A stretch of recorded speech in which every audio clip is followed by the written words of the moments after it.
Seja bem-vindo e bem-vinda. Na aula de hoje, aprenderemos sobre materiais para o desenho e expressão. No campo das expressões artísticas, temos diversos materiais que podem ser utilizados. Na verdade, todos os materiais e mesmo objetos que não foram feitos com esse propósito podem servir como meio de expressão. Como, por exemplo, o artista francês Armand, cujos trabalhos mais característicos são formados pela acumulação de objetos de mesmo tipo reunidos. Com relação especificamente ao desenho, o cenário não é diferente. Os artistas podem se expressar por meio de diferentes materiais, cada qual apresenta um visual diferente, uma textura e expressividade diferente do outro. Por exemplo, você já ouviu falar da tinta aquarela? É uma tinta à base de água, que possibilita um visual mais transparente. Alguns artistas fazem um trabalho semelhante ao feito com aquarela, mas usando café. Isso mesmo, aquele que as pessoas bebem. O café solúvel em água é mais fácil de trabalhar do que aquele que precisa ser coado. Assim, é só dissolver ele em diferentes quantidades de água e você terá diferentes tons de marrom para trabalhar. Para o trabalho com animação, o uso de materiais assim é menos comum, mas tudo depende da proposta da animação. É importante destacar que, mais importante que o material é o artista, a sua criatividade e expressão. Isso não é dom, é treino. Qualquer pessoa pode desenhar. Um lápis, papel e borracha são suas ferramentas mais básicas.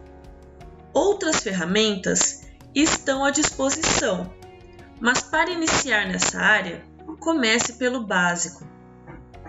Se você tiver outros materiais à disposição e quiser experimentá-los, faça isso. Teste os materiais da forma como você imagina. Procure artistas e pessoas que usam eles de diferentes formas e os explore. Nessa aula, eu vou mostrar vários materiais para você, mas nenhum deles é absoluto ou imprescindível.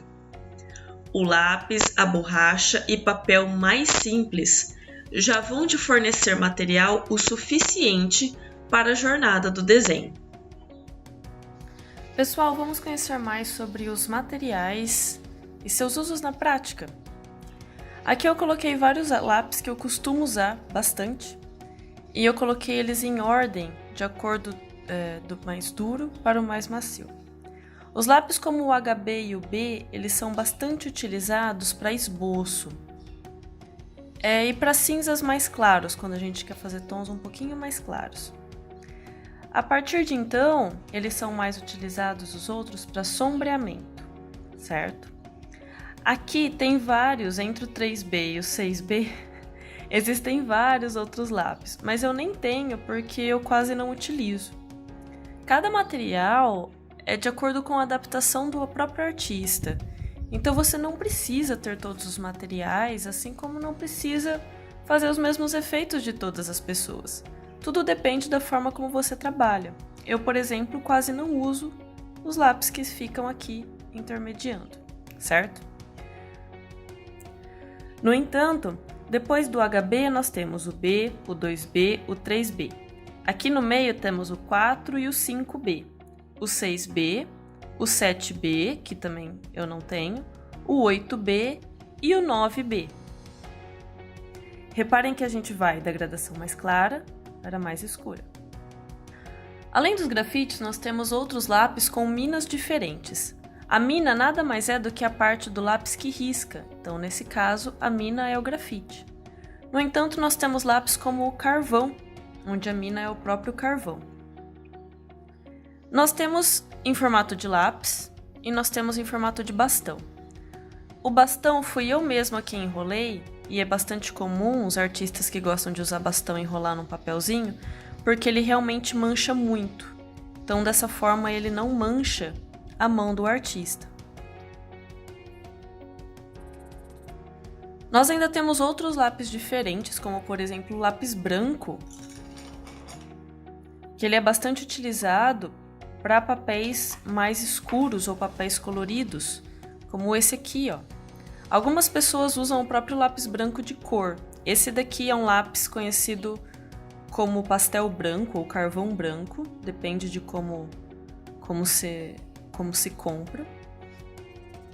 Alguns, os lápis pastéis branco, eles costumam ter um pouco mais de cera na mina. Então ela fica um pouco menos seca. Já o carvão branco, ele costuma ter uma textura muito próxima ao carvão comum, que é uma textura bem mais seca. Esses lápis e esses materiais ainda trazem outras formas de serem utilizados, como por exemplo, quando eles são esfumados ou borrados. E para esfumá-los nós usamos muito esses materiais aqui. O esfuminho, eu acredito que muitos de vocês talvez já até conheçam. Ele é basicamente um papelzinho enrolado em forma de lápis. E ele serve para fazer esse tipo de esfumado. Então, normalmente ele é usado em formatos circulares. Além do esfuminho, a gente pode utilizar algodão comum mesmo. Reparem que o algodão, ele limpa um pouco mais do que o esfuminho, e ele esfuma de um jeito um pouco diferente. Além do algodão, outro material bastante utilizado para o desenho, para esfumar, é o pincel. Ele esfuma de uma forma bastante suave. E você também pode usar um papelzinho, desde que ele seja um pouco mais macio, ele também vai servir muito bem para esfumar. Além disso, e as borrachas? Nós temos diferentes tipos de borracha, aqui estão alguns deles. Particularmente, eu gosto muito dessas borrachas que são mais molinhas, elas são conhecidas como borrachas plásticas e elas são bem molinhas. Além disso, elas fazem pouco pó. Elas são baratinhas, encontradas em diversos lugares, tem várias marcas diferentes. Outra possibilidade é a borracha em bastão, que eu também gosto bastante, principalmente porque eu corto um pedacinho da ponta dela para ficar na diagonal. E aí fica mais fácil para apagar coisas mais delicadas ou mais pontuais. Essa daqui é uma borracha bastante utilizada para quem gosta de desenho realista. Ela é uma borracha bastão, no entanto, ela é bem pequenininha. Essa aqui é a borracha. E por último, o limpa-tipo. Parece um chiclete. E a função dele é não limpar direito. Então, quando nós usamos ele, a gente quer normalmente só clarear o traço, porque ele não limpa muito bem. Além disso, a gente pode modelar ele para usar da forma como for melhor. Eu vou demonstrar aqui no lápis 8B, que é bem escuro, acho que vai ficar mais fácil para vocês entenderem. Reparem que ele gruda o grafite, mas o risco ainda continua lá. Dá para perceber que ele já ficou bem diferente comparado com o 6B? E aqui, ó, já ficou bem sujinho. Então essa é a função do limpa-tipo. Quem gosta de quadrinho também usa muito na hora de fazer a arte em lápis e aí depois passar alguma outra coisa para fazer os contornos. E essa alguma outra coisa pode ser as canetas nanquim, como por exemplo essas daqui. Elas são canetas pretas, né, que usam de tinta nanquim, e elas são bastante utilizadas para fazer contorno de formas para quem trabalha com escrita, com tipografia, lettering, para quem trabalha com quadrinhos e gosta de suportes mais manuais. E tem diferentes pontas. Além dessas canetas, nós usamos também os marcadores. Existem vários por aí, de diversas marcas, e os marcadores, eles são basicamente canetas com pontas diferentes, canetinhas com pontas diferentes. Esse daqui tem a ponta pincel, então repare que a ponta dele, ela dobra. E nós temos os marcadores um pouco mais transparentes, assim como nós temos os mais opacos. Outro material que nós usamos bastante são os lápis de cor, também de diferentes marcas e com diferentes possibilidades para os artistas. e diferentes quantidades de cores. Sempre que for começar a trabalhar com lápis de cor, eu indico fortemente que use o aquarela, porque os lápis aquareláveis, eles são mais macios. Aqui eu tenho uma caixinha de 12 cores que eu uso bastante, que eu gosto bastante. E normalmente a gente usa o lápis assim, ó, acalcando bem pouquinho em movimentos circulares. Porque dessa forma a gente consegue colocar ainda outra cor por cima e misturar as cores. Percebe como fica diferente as cores aonde eu sobrepus? Quando a gente trabalha dessa forma, a gente consegue criar outras cores por meio de apenas algumas cores de lápis que nós temos. E por último, nós temos também o suporte digital. Então, essa é uma mesinha digitalizadora que eu tenho já há bastante tempo.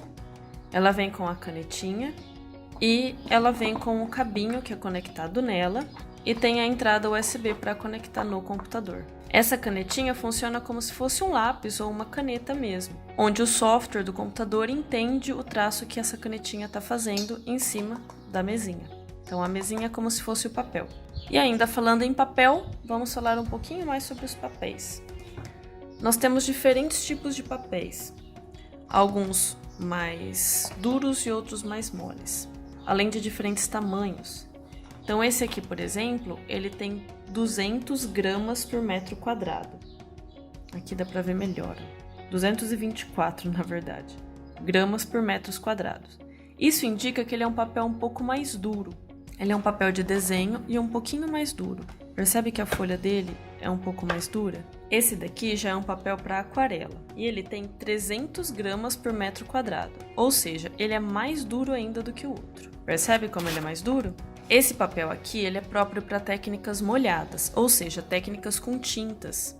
É por isso que ele é tão duro, porque quando a gente usa água ou coisas úmidas em cima dele, ele não fica todo enrugadinho, como se a gente usasse em cima de um sulfite, por exemplo. No entanto, para aprender a desenhar, é importante a gente grifar que não é o material que é necessário. Mais importante do que isso é o treino. Aqui encerramos a aula de hoje. Espero que você tenha gostado. Um grande abraço e até mais!